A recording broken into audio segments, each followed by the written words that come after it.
cold water whenever there's like some fire going in the clubhouse. Like Yeah. he steps on the mound and everyone kind of chills out, and it's like, don't worry guys, you don't have to score 3 runs because I'm gonna throw a shutout. Like and like I don't know about you, when Durant made that dagger three that now is going like viral everywhere. Like I started hysterically laughing. I haven't laughed like that in like days. I was just like, this is like our fucking guy. Like that was incredible. My wife was laughing at me agonize the first half. She was laughing at my pain. For some reason, she finds it amusing.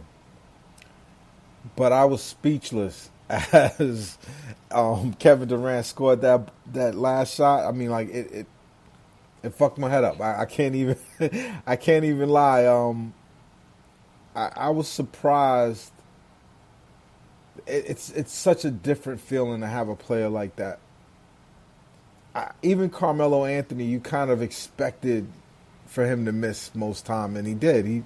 He wasn't the closer we thought he was, but he's so much better than anything that Carmelo Anthony is. It's just the ways he can score. He's a 7-foot point guard. He's crazy. All right, man. I think we've said everything that we need to say about this game, and we're trying to be more judicious with our time. So let's go straight into the three things. I'll start off with a layup for you. Who's the player that most typified what happened in this game? Oh, I was gonna try to swerve on you and say like Reggie Perry or something like that. No, it's got it. It's no. I mean, it's all KD all day, every day. That's. I mean, he's the heart and soul, and just him. One thing I want to say quickly: him jogging back or like galloping back after he hit that three. That was him basically saying like, yeah, like I'm back. Like all those podcasts talking about like Jokic and Embiid as MVP. Like, okay,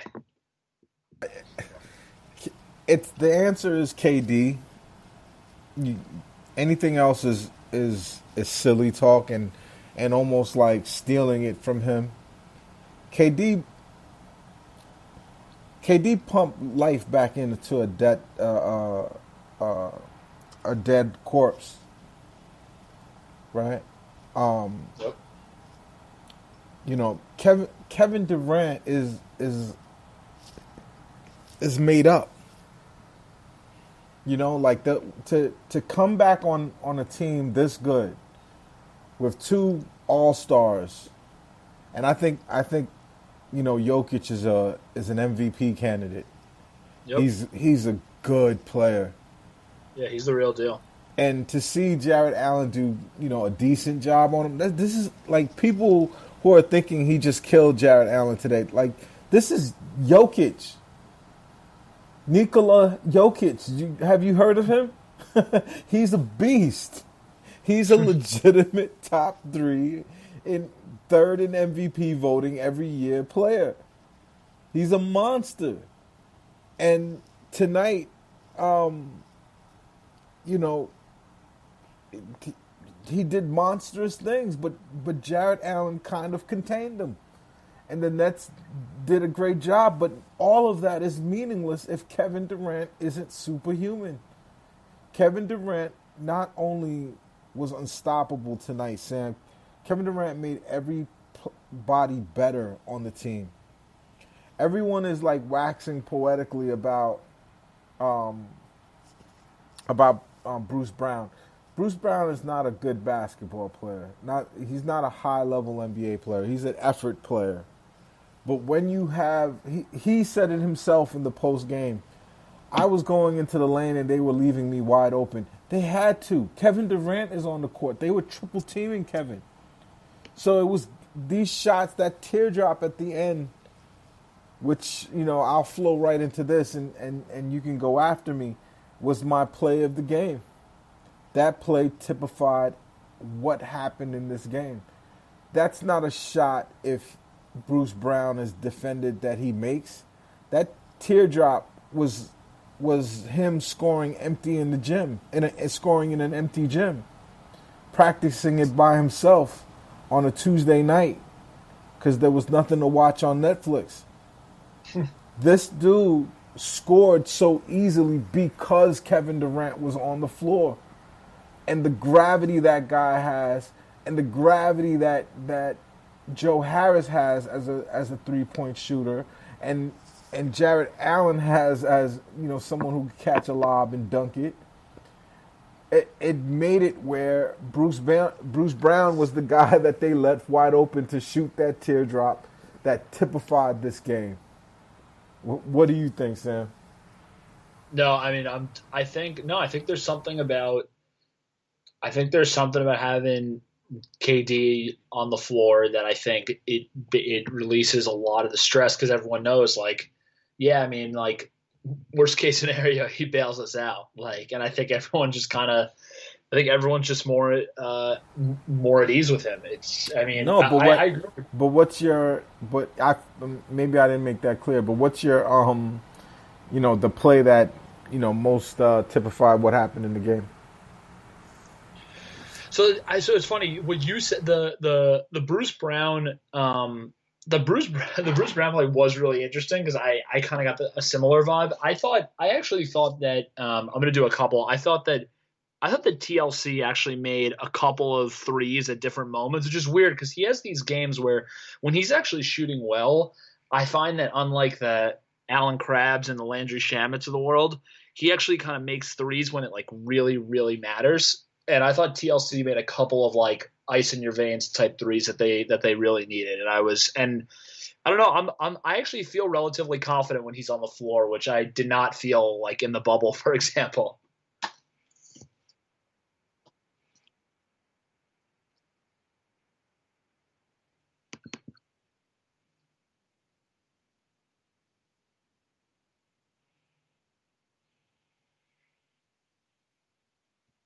Yeah.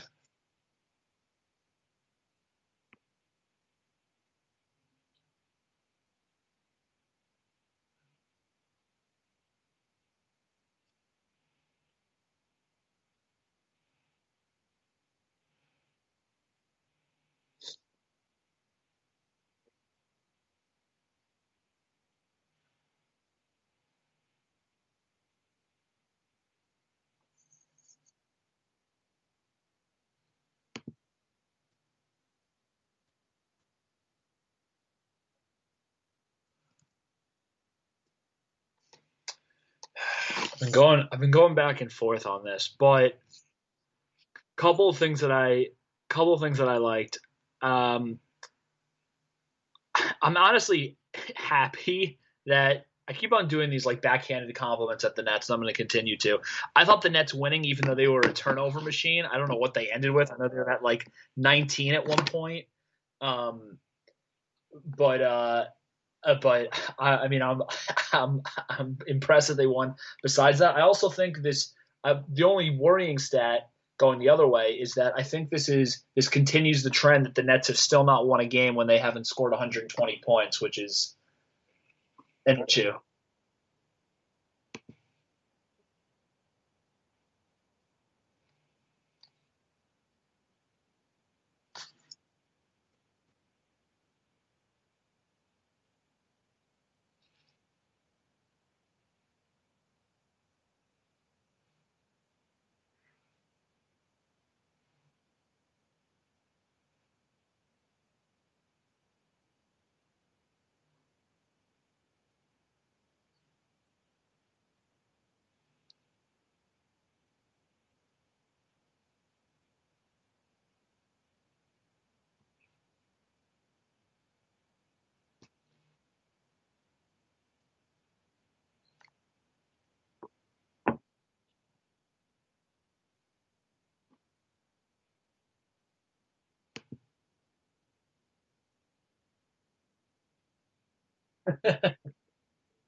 No, I mean, I know. I mean, it was both the turnovers and it was the fact that they basically can only win if they score 120 points. Oh, by the way, it has been reported on Twitter. Not everyone will know this by the time this comes out, that Durant will be playing his first back-to-back tomorrow against the Knicks. Yeah.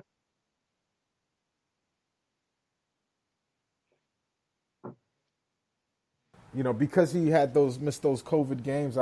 I think uh, he got a break that you typically don't get. So it is a back to back. You typically wouldn't want Kevin Durant to do any back to backs, but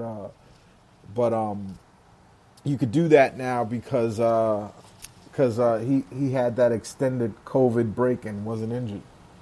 All right, Yep. I'll give my stat of the night and we'll wrap it up with a bow, sir. Um, my my stat of the night, and I don't want to be obsessed with KD, but is the 13 assists. Yep. Um, that tells the story. I mean, yes, he gave you a sick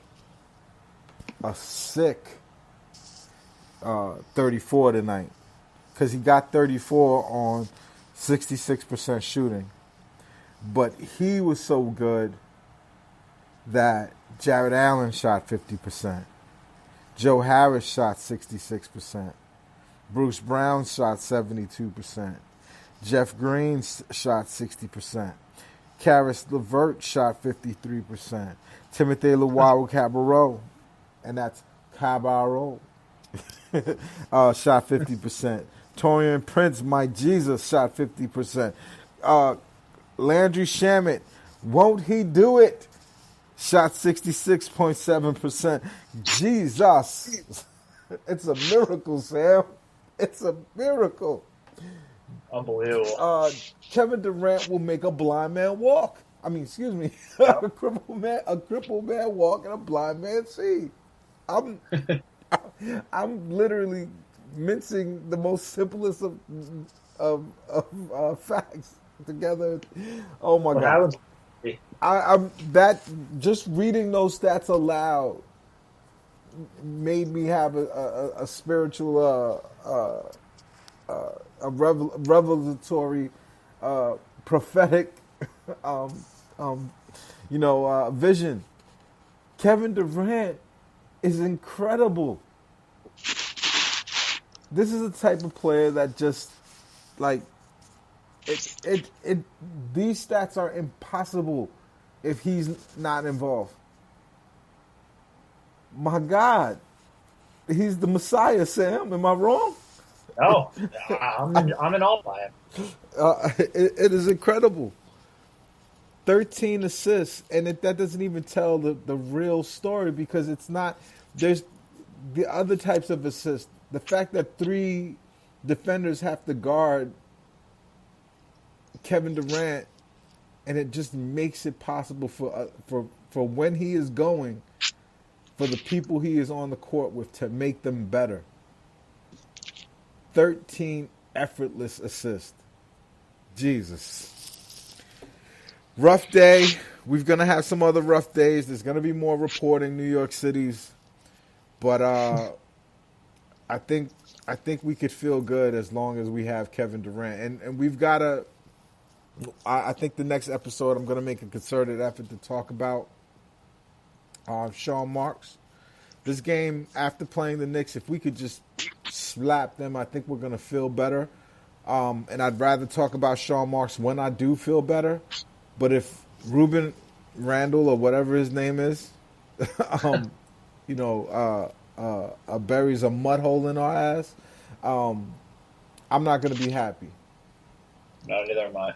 Because we've been talking about this flaw. I want to see them overcome the flaw. I want to see KD gut them.